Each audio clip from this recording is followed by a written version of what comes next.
नेताजी के साथ 2024 की बात में एक ऐसे नेताजी से आपकी मुलाकात कराते हैं जो ना तो इस इलेक्शन में लड़ रहे हैं और ना ही किसी पार्टी के सिंबल पर या किसी पार्टी के लिहाज से, लेकिन उनकी जो लोकहित पार्टी है, अपनी हलोपा है, वो काफ़ी महत्वपूर्ण है। अब तक आप समझ गए होंगे हम बात कर रहे हैं गोपाल कांडा साहब की। और सिरसा लोकसभा चुनाव की बात की जाए तो काफ़ी हद तक ये भी निर्भर करेगा कि गोपाल कांडा साहब की खुद की मेहनत कितने रंग लाती है और उनका जो समर्थन है वो अशोक तंवर के साथ है। ये अब छिपा नहीं है, ये उन्होंने खुलकर समर्थन दे दिया है। सर, जो मैंने इंट्रोडक्शन में कहा, ये चीज़ हरियाणा की राजनीति को जो समझता है, सिरसा को जो समझता है, ये भी समझता है कि 2, 3, 4 विधानसभाओं पर आप लोगों का जो कांडा परिवार का जो एक तरह से प्रभाव है वो बहुत बड़ा डिसाइडिंग फैक्टर होता है लोकसभा चुनाव में। अब जब तंवर साहब को आप पूरी तरह सपोर्ट कर चुके हैं और पूरी तरह से मनोहर लाल जी भी आए थे और आपने प्रेस कॉन्फ्रेंस करके भी कहा, अब कितनी मेहनत आप लोगों की जारी है? जी लांबा साहब, पहले तो मैं आपको बताऊं कि हरियाणा लोकहित पार्टी एनडीए का पार्ट है।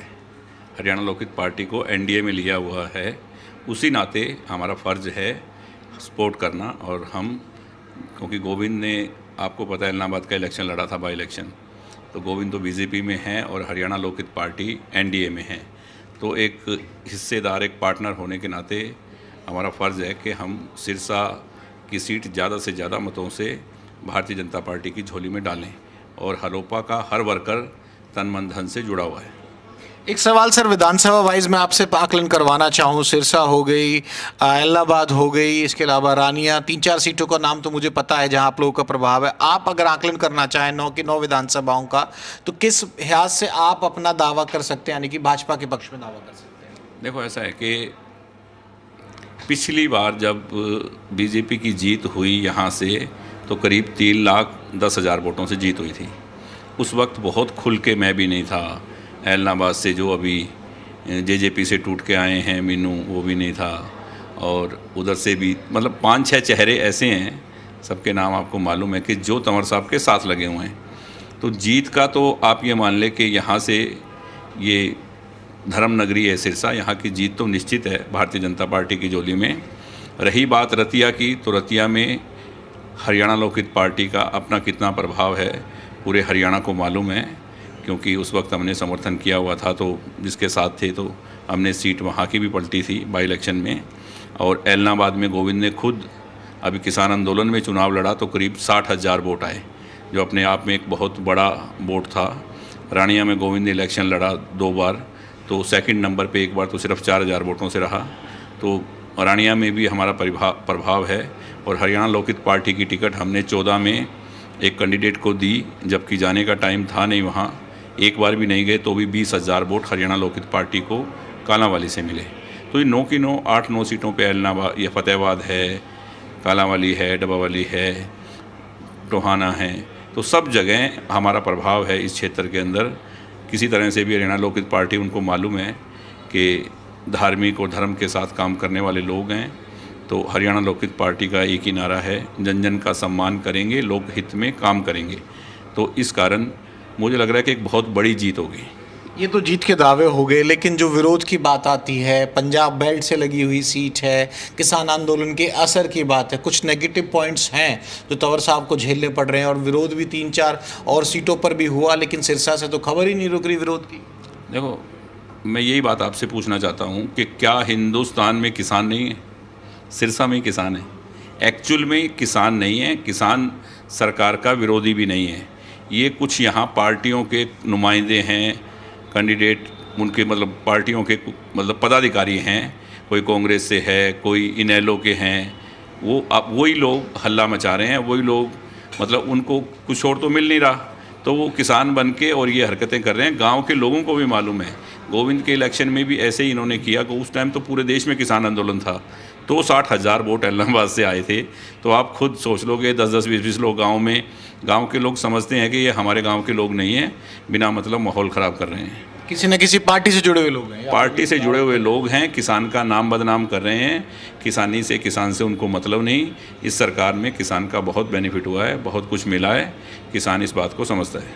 कांडा साहब ने इलेक्शन लड़े भी हैं, लड़वाए भी हैं। दोनों कैंडिडेट्स को अगर हम रखेंगे, एक ही पृष्ठभूमि से पहले आते थे, उनकी पार्टी थी, अब भाजपा में आ गए हैं तंवर साहब। तो तंवर साहब को लेकर एक सवाल बार बार पूछा जाता है कि भाई तंवर साहब तो पलटू राम है, पार्टियां बदलते रहते हैं, लगातार उन्होंने पार्टियां बदली हैं और कनेक्शन जो है सिरसा से टूट गया था। हालांकि ये बात तो शैलजा मैडम के बारे में भी कही जा रही है कि एक लंबे अरसे के बाद आए हैं।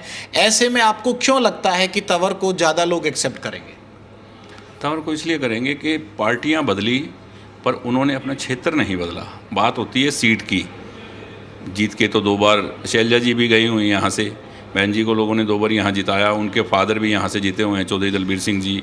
पुरानी सीट थी उनकी, पर एक काम वो किसी को बता नहीं सकती अपनी स्पीच के अंदर कि मैंने सिरसा के लिए ये करवाया। चलो यहाँ से नहीं तो वो वहाँ अम्बाला गई, वहाँ से जीत के मंत्री बनी, तो यहाँ 3-3, 4-4 बार उनकी फैमिली और खुद जीती हुई थी, तो यहाँ एक काम करवा देती। यहाँ के लोगों को उन्होंने दिल्ली जाने के बाद पहचाना भी नहीं। ऐसी बहुत सी फैमिली हैं जो कह रहे हैं कि बहन जी हमारे घर 20 दफ़ा आई और हम दिल्ली गए तो उन्होंने पहचाना भी नहीं जब वो अम्बाला से जीती। तो तंवर साहब की तो वापसी हो रही है। कनेक्शन तो उनका टूटा हुआ है, ये कंटिन्यू यहीं से लड़ रहा है 15 साल से। पार्टी तो देखो, पार्टियों में तो आज बीजेपी में कितने लोग गए हैं, बीजेपी के वहाँ गए हैं, वो तो आना जाना बात एक अलग है बड़ी पार्टियों में, पर वो यहीं से इलेक्शन लड़ रहे हैं 15 साल से। एक चीज़ आपसे और समझना चाहूँगा, इस बीच में कांग्रेस ने एक बड़ा दाव चला, 3 निर्दलियों को सपोर्ट दिला दिया। आप दोनों लिहाज से बताइएगा कि उसका राजनीतिक असर क्या है सर, और आप ये भी समझाइए कि जो पिलर है इस सरकार का, नायाब सैनी सरकार का जो पिलर है, 2 निर्दलीय विधायक बचे हैं, 3 निर्दलीय चले गए, आपका भी सपोर्ट है उसमें, और नंबर गेम में अल्पमत की सरकार कह के एक तो सरकार पे संकट कितना है। और इसी से जुड़ा हुआ सवाल है कि इस तरह की जो चीज़ें हुई, नंबर गेम में सरकार कमज़ोर हुई, उसका लोकसभा चुनाव में क्यों नहीं असर पड़ेगा? सरकार कमज़ोर हुई नहीं है, क्योंकि देखो कुछ वो तो देखो उन लोगों की अपनी महत्वाकांक्षाएं हैं, हर इंसान की होती है कि हमने 4.5 साल इंतज़ार किया, हमें पार्टी से कुछ मिलना चाहिए था, उसके बावजूद भी हमें नहीं दिया, कोई मंत्रालय नहीं दिया, वो नहीं दिया, वो उनकी सोच है। वो चले गए 3 लोग, पर सरकार के पास नंबर। मंत्री पद तो आपको भी नहीं मिला, आप तो अब भी एनडीए को सपोर्ट कर। देखो हमने तो अनकंडीशनली सपोर्ट की थी। मेरी सपोर्ट तो पहले दिन ही माननीय खट्टर साहब को ये कह के थी कि मुझे मेरे इलाके के, मेरे सिरसा के काम होने चाहिए, तो मैं आपके साथ हूँ। मेरा मतलब काम से होता है, तो अपने को कोई और लालच है नहीं, अपना तो सिर्फ काम से मतलब है कि जिन लोगों ने वोट दिए हैं तो हमने जो भी काम उनको रखे, चाहे यहाँ से मेडिकल कॉलेज की बात थी, चाहे यहाँ स्ट्रॉम वाटर की बात थी, बड़े बड़े काम थे, नहरों के, सड़कों के, बहुत बड़े बड़े प्रोजेक्ट थे, तो उन्होंने सभी कंप्लीट किए, सब कुछ हमें दिया। तो इसी बात की हमारा समर्थन था। सरकार कहीं कमज़ोर नहीं है, सरकार ना अल्पमत में है, चाहे वो कभी भी करवा लें। वैसे फ्लोर टेस्ट होगा नहीं, 6 महीने से पहले होता नहीं, हो चुका एक बार, पर फिर भी सरकार के नंबर पूरे हैं। कोई लोकसभा पर उसका असर नहीं, चुनावों पर? बिल्कुल कोई असर नहीं। नंबर नहीं है, कमज़ोर सरकार है। नंबर पूरे हैं ना, नंबर पूरे हैं सरकार के पास, क्योंकि जेजेपी के जो बात कर रहे हैं लोग, जेजेपी वाले कह रहे हैं हमारे 10 नंबर हैं, उनका तो एक विधायक क्या बोल रहा है कि ये चाबी मेरे पास होगी, तो उनके पास तो उनको पता है कि हम 2 या 3 हैं, 10 नहीं है, और आने वाले टाइम पे 2-3 भी नहीं होंगे, तो पूरे हरियाणा के लोगों को मालूम है।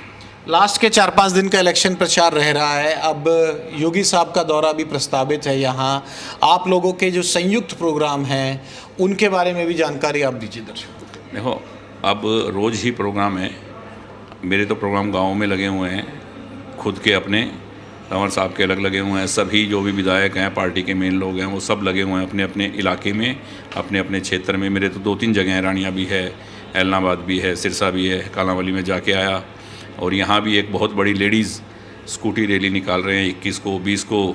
उससे पहले योगी जी आ रहे हैं, और योगी जी का बहुत बड़ा क्रेज़ है हमारे सिरसा में तो बहुत ज़्यादा, क्योंकि बाबा सरसाई नाथ की नगरी है, क्योंकि उनके समुदाय के, सिरसा नगरी ही उनकी है, मैं तो कहूँगा योगी जी की, क्योंकि नाथ समुदाय के बाबा सरसाई नाथ के नाम पे बसा हुआ है सिरसा। तो बहुत लोगों में उनके आने के बाद एक अलग सी लहर है और एक अलग माहौल है, और 20 तारीख के बाद तो मुझे लग रहा है कि आप क्या पूरा हरियाणा ही बोलेगा कि सिरसा की सीट एक तरफ है। एक आखिरी और तीखा सवाल, जिस तरह के हालात हैं, 10 साल की सरकार हो चुकी होगी, 2024 की जब बारी आएगी तो गोपाल कांडा साहब किस ओर खड़े नज़र आएंगे, किस राह पे चलेंगे? और गोविंद जी का भी सवाल, गोविंद जी अब है नहीं, हालांकि पूछना आपसे पड़ेगा, परिवार के सदस्य आप हैं, भाई आपकी सहमति के साथ ही तो बीजेपी की टिकट ली होगी। 24 का रुख का कोई हिंट अगर अभी आप देना चाहें? देखो अभी एनडीए में पार्टी है, उस वक्त अगर हमें उन्होंने मान सम्मान दिया कि कहा कि सिरसा सिरसा डिस्ट्रिक्ट में आज बीजेपी का कैंडिडेट कोई नहीं जीता हुआ है। यहाँ आसपास माहौल बीजेपी के नाम से विधानसभा के इलेक्शन में नहीं है।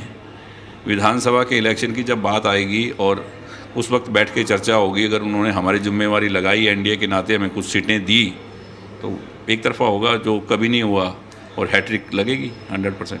तो अलायंस उस तरह से बड़ा अलायंस होना चाहिए, आप अब ये सोच रहे हैं? होना भी चाहिए और मुझे लग रहा है करेंगे भी, जिस तरह की बात हुई है होगा भी।